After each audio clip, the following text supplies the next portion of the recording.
What's up, guys? Welcome back to another video. Today we're going to be looking at some amazing fishing rigs that I commonly use.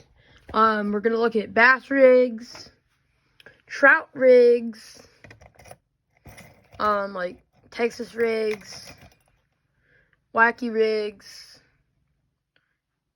jigs, powerbait rigs, anything. And if you guys have any recommendations on other rigs I should do, leave them in the comments. First up here, we've got our trout rig.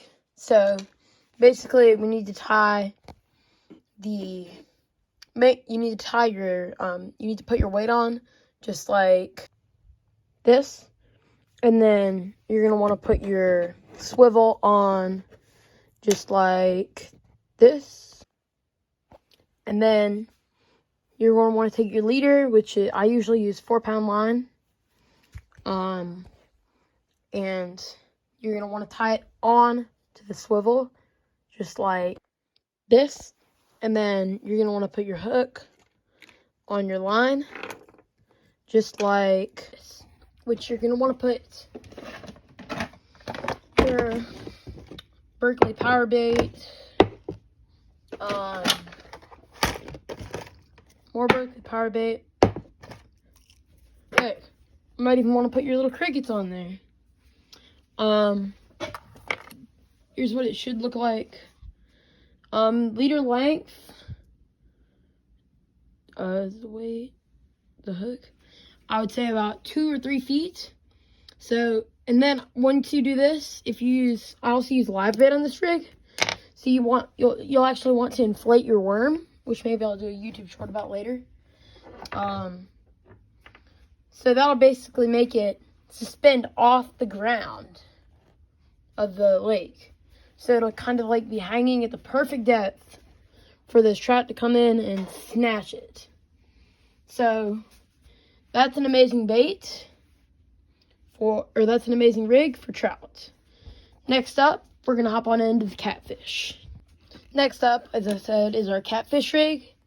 So basically, what you also want to do with the catfish, you kind of want to have it on the ground going up, or staying on the ground. So that's why I use kind of the same method, but with different rigs. So I believe this is a 1/4 ounce weight that I tied to a segment of braided line. And then you basically tied the eyelet of the weight to your normal line, like on the rod.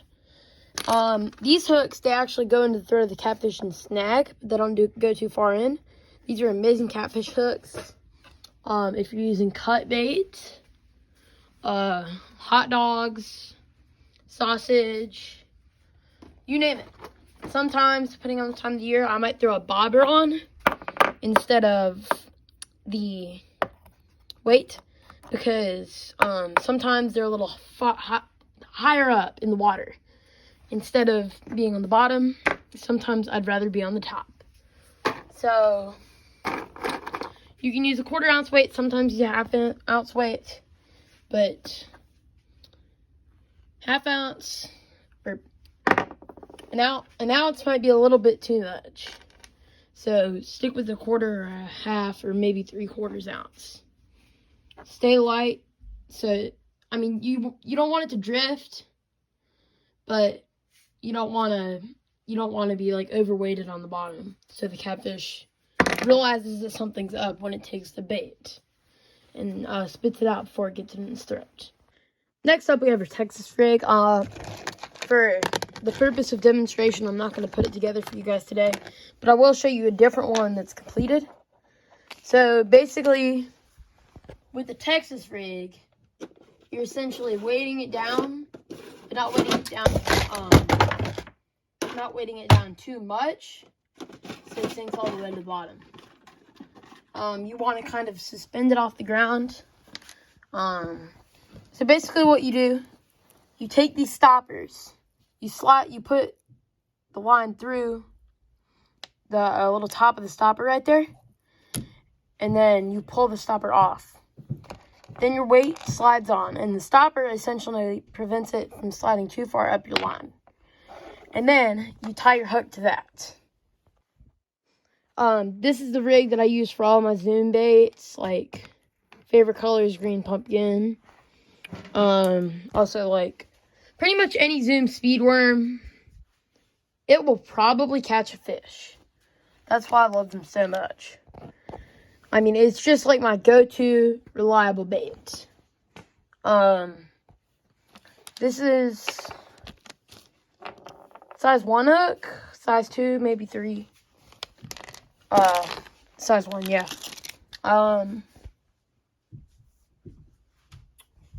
Sometimes I might throw a frog on there, but usually I'll be sticking to my Zoom baits like this. I do have some other Zoom-like baits that are built a little bit different, but essentially mostly I use Zoom baits. Then next up, I'm going to show you guys a brim rig. Looking here at our brim rig, we basically have 3 main items: a cork, a hook, and a weight. So these are split shot weights. This hook might be a little big, and this cork might be slightly big, but this might be better for like minnow fish. This setup might be better for fishing with minnows for crappie. But basically what you want to do, you want to take your hook tight to the end of your line. Usually you would use this on a cane pole, but you want to take your hook, tie it to the end of your line, and then this is a little snap-on cork. I might do a YouTube short later on how to use these, but essentially you're just looping it around and then closing it, like it goes like that. And then you have your little split shot, which you use your pliers to pry out in the back, and then you squeeze it together, which basically weighs your minnow down and keeps it on the bottom. You would use a smaller hook and a smaller cork for worms, same size weight. And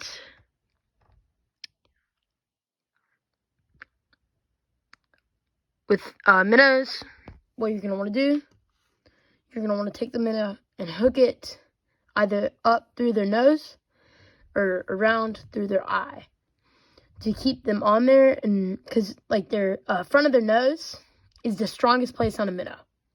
So that's the perfect place to hook it and have it stay. Thank you guys so much for watching.